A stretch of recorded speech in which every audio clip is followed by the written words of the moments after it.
Before the drive-thru, before the plastic tray, Americans ate fast food off real porcelain in dining halls with marble floors and stained glass. You would trade $1 for a fistful of heavy nickels and approach a gleaming wall of fresh meals behind little glass doors. This was the Horn and Hardart Automat, America's first fast food empire, and it vanished so completely that most people today do not know it ever existed. Step through the doors of the original Automat, and the city's noise fades, replaced by a hush broken only by the soft echo of footsteps on marble. Sunlight pours through stained glass, scattering color across polished floors and brass railings.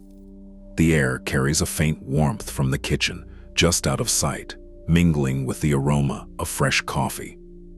Every detail feels deliberate, almost ceremonial. Oak tables line the great hall, their surfaces smooth and cool to the touch. Along the far wall, a grid of glass compartments stretches from floor to ceiling, each one gleaming behind a brass frame. This is the so-called magic wall, a mechanical wonder that promises a meal for the price of a single nickel. In 1902, Joseph Horn and Frank Hardart opened their first Automat at 818 Chestnut Street in Philadelphia, inspired by the coin-operated restaurants of Berlin. They built their flagship to impress, a palace of glass, marble, and chrome where anyone could feel welcome. The city's bankers, chorus girls, and shop clerks all found themselves in line, palm heavy with nickels, eyes scanning the display for a favorite dish. The ritual begins at the change counter. A dollar bill disappears, replaced by a satisfying handful of nickels, each one cold and weighty in the palm. Every meal starts with the same small thrill. Select a compartment, drop a coin, hear the clink, and watch the glass door spring open. The Automat turned a simple act of eating lunch into something quietly magical. For a moment, the world outside waits. All that matters is the nickel in your hand and the promise of what is behind the glass. Behind the polished glass and shining brass, the true magic of the Automat unfolded in a world few customers ever saw. Each nickel set off a silent chain reaction. The coin dropped into the slot, nudged a hidden lever, and triggered the CLAF cam system, a German-engineered mechanism spinning at 30 revolutions per minute. In less than 3 seconds, a plate glided forward, perfectly aligned with the compartment door. The process felt effortless on the dining side, but on the other side of the wall, an entire choreography played out. The backbone of this operation was a team of women known as the Automat Girls. Their uniforms were crisp, their movements practiced, and they moved in rhythm with the machinery. Every few moments, one would unlock the back panel, sliding a steaming tray into place before the window could sit empty. The refill cadence was relentless, 12 trays per minute, each one checked for freshness and presentation. During the busiest lunch hours, the pace quickened, and one attendant could restock over 700 plates in a single shift. It took focus, speed, and a kind of mechanical grace. Maintenance was just as precise. Manuals prescribed a 3-step routine to clear jams, stop the motor, reverse the crank, clean the coin slot. Each cam lobe, each spring was accounted for. The women learned to listen for the subtle click that meant a jam, to spot a sticky latch before a customer noticed. Their work kept the illusion alive, the endless feast, the seamless flow. Yet for all its elegance, the system was rigid. The coin slots, designed for nickels, left little room to adapt. Every part was built to fit that single denomination, a detail that would matter more as the years wore on. But in those early decades, the Automat's backstage world ran like clockwork, powered by the steady hands and quiet pride of its workers. At an Automat table, the world felt smaller, kinder, and more democratic than the city outside. Bankers in pressed suits, their hats resting on the polished oak, sat elbow to elbow with actors fresh from morning rehearsals and factory workers on a rare break. There were no reservations, no velvet ropes, and no one to tip. Every seat was up for grabs, and every meal cost the same, 5 cents, whether you wore a silk tie or a work apron. A woman in pearls might find herself sharing a table with a delivery man, their trays nearly identical, a bowl of split-pea soup, a wedge of pie, a cup of steaming coffee. Strangers exchanged brief nods, sometimes a smile, before turning their attention to the food. The etiquette was simple.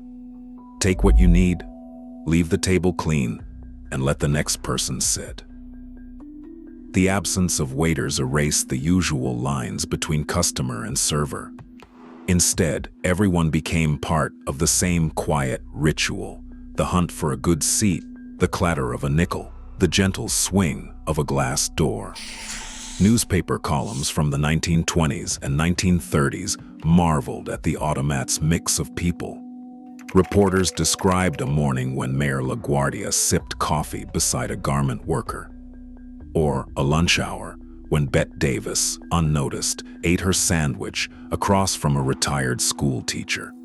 The no-tipping rule was more than policy. It was a promise that no one would be treated differently, no matter their pocketbook.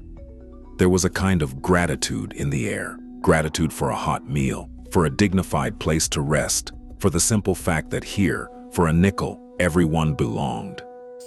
Steam curls from the lip of a heavy brass spout shaped like a dolphin, its polished nose catching the morning light.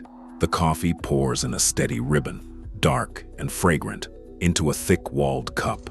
For generations, this was the Automat's quiet promise: the best coffee in the city, always ready, always fresh. A single nickel, pressed into a slot, summoned the ritual. No fuss, no waiting, just the soft hiss of the urn and the sound of liquid meeting porcelain.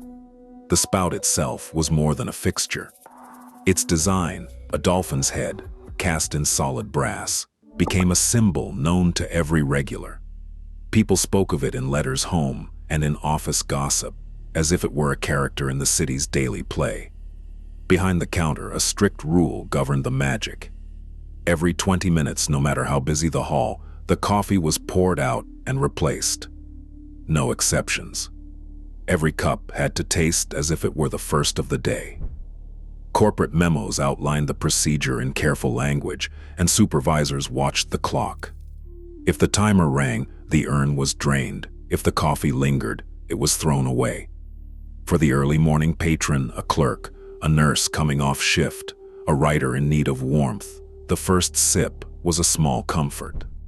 The brass felt cool in the hand, the coffee hot and sharp, its bitterness softened by cream ladled from a heavy pitcher. The flavor was simple but reliable, a taste that tied together thousands of mornings. In the hush of the Automat, this ritual became a kind of anchor. The city might change, but the coffee, poured from the dolphin's spout, brewed fresh every 20 minutes, remained a constant 5-cent reassurance that some things could be counted on. A dime lands in the tray, and the room falls quiet. For decades, the price of a cup of coffee at the Automat had been as steady as the sunrise, always a nickel, always poured fresh from the dolphin's spout.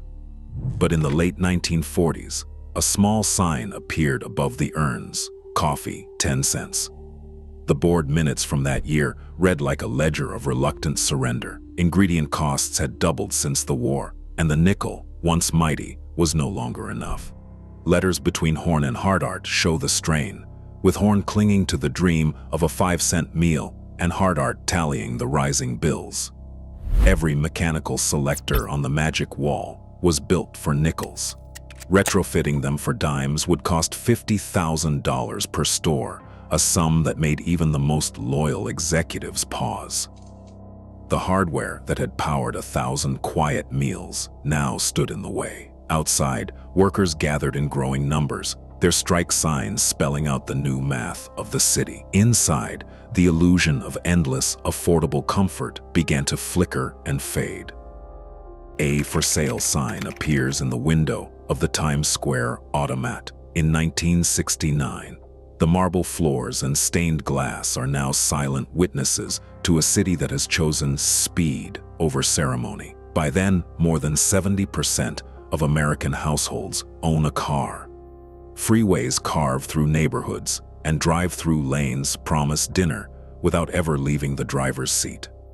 The new world favors plastic trays and paper wrappers, not brass spouts or oak tables. McDonald's and its rivals build their empires at the eatery edge of parking lots, their kitchens engineered for throughput, their dining rooms designed for the briefest of visits. The city's pedestrian palaces, once gathering places for everyone, are sold off one by one, their empty walls echoing with the memory of nickels and quiet conversation. Today, fast food means speed, sameness, and car windows. But we still crave places where strangers share sunlight, coffee, and a moment of dignity. In a world of drive-thrus, the memory of the Automat quietly reminds us community is always worth more than convenience. Share your memories below.